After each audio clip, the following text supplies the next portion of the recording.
म्हणजे नुकताच अर्धसत्य रिलीज झालेला होता आणि बाबा मराठी थिएटर ह्याच्यातून एकदम बिग स्केल हिंदीमध्ये फेकले गेलेले होते त्यावेळेला. फेकले गेलेले होते म्हणजे गेले होते. आणि आपण मराठी माणसं हिंदी कसं बोलतो माहितीये ना?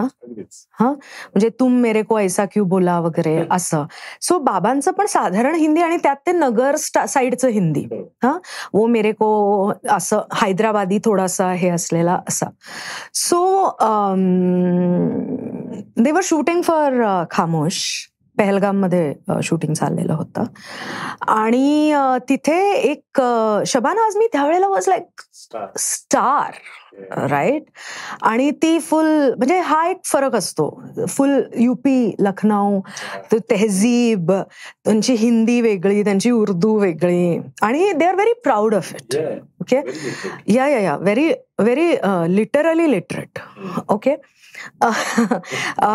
पण सो बाबा त्यांच्या हिंदीमध्ये आणि आता बाबा हॅड वर्क त्याच्या आधी with people like Smita Patil, हे पटवर्धन कपल जे आहे ते वगैरे वगैरे. So he had work with really big artist. Okay. म्हणजे असं नव्हतं की ही हॅड नॉट वर्क. पण आर्टिस्ट हे एकमेकांना अरेतुरे, कारण ते एकाच जनरेशनचे होते, तर अरेतुरे करतात. सो बाबा असंच काहीतरी बोलायला गेले की अरे तू ऐसा कर, असं ते म्हणाले. म्हणजे त्यांच्यातला दिग्दर्शका नेहमी जागा असायचा. सो ती अशी कुठेतरी अशी बसलेली होती. एक सीन होती त्याच्यामध्ये बाबांनी डिरेक्टरचा रोल केला होता आणि she was playing the actress.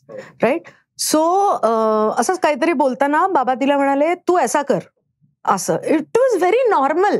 Right. आपल्यासाठी इट इज व्हेरी नॉर्मल.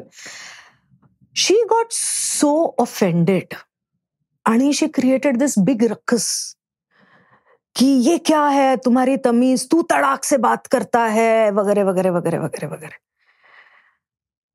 आणि शी declared that she is not going to work with my father ever again. What? Yes, and she has never worked with my father after that. याच्यामध्ये कसं असतं मी तुला सांगते की हे जे ट्रेनिंग घेतलेले ऍक्टर्स असतात ना, त्यांना स्वतःबद्दल एक गर्व असतो, कारण त्यांनी घासलेली असते यार. 4 वर्ष ते ट्रेनिंग घेतात.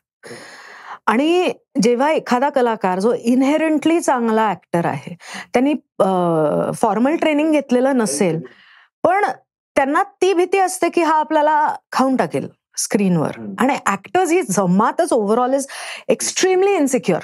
Extremely insecure. So they find ways like this to demoralise such actors. एक न्यूनगंड तयार करायचा प्रयत्न करतात. You will not believe me, त्याच्यानंतर बाबांनी असं ठरवलं की मी आता हिंदी शिकतो, हे करतो.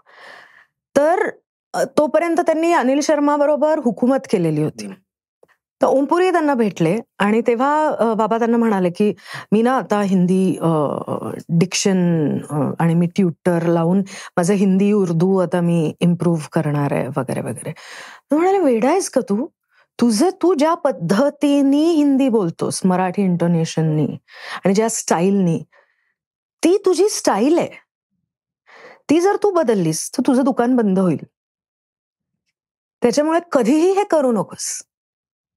आणि दॅट इज वेन बाबा सेड की गेले सगळे खड्ड्यात. मी जसा आहे तसा मी आहे. मला जसं करायचं तसं मी करणार.